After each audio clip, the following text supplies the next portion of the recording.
للہ رب العالمین الرحمن الرحیم مالک یوم الدین والصلاة والسلام علی سید الانبیاء والمرسلین اما بعد فاعوذ باللہ السمیع العلیم من الشیطان الرجیم بسم اللہ الرحمن الرحیم السلام علیکم ورحمۃ اللہ وبرکاتہ۔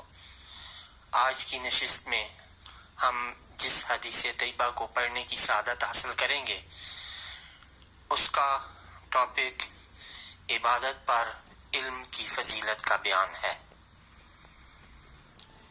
اس حدیث کو ابو داؤد اور ترمذی نے روایت کیا ہے۔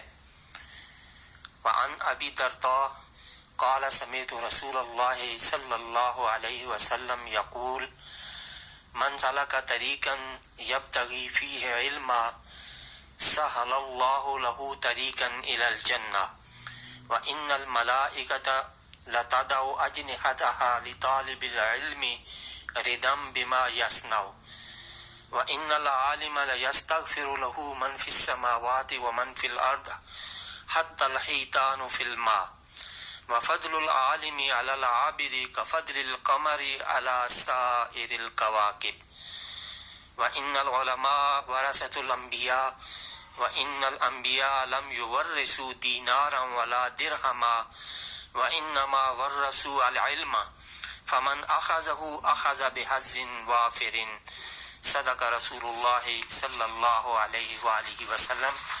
حضرت ابو درداء رضی اللہ تعالیٰ عنہ سے روایت ہے، آپ فرماتے ہیں کہ میں نے نبی کریم صلی اللہ علیہ وسلم کو فرماتے سنا، جو شخص علم دین کی تلاش میں کسی راستے پر چلے تو اللہ اس کے لیے اس راستے کو آسان بنا دیتا ہے اور اس کے ذریعے اسے جنت کے راستے پر لگا دیتا ہے۔ بے شک فرشتے طالب علم کی خوشی کے لیے اپنے پر بچھا دیتے ہیں اور عالم کے لیے آسمان و زمین کی ساری مخلوقات مغفرت طلب کرتی ہے، یہاں تک کہ پانی کے اندر کی مچھلیاں بھی۔ اور عالم کی فضیلت عابد پر ایسی ہی ہے جیسے چاند کی فضیلت سارے ستاروں پر۔ بے شک علماء انبیاء کے وارث ہیں اور انبیاء نے کسی کو دینار و درہم کا وارث نہیں بنایا بلکہ انہوں نے علم کا وارث بنایا ہے۔ اس لیے جس نے اس علم کو حاصل کر لیا اس نے علم نبوی اور وراثت نبوی سے پورا حصہ لیا۔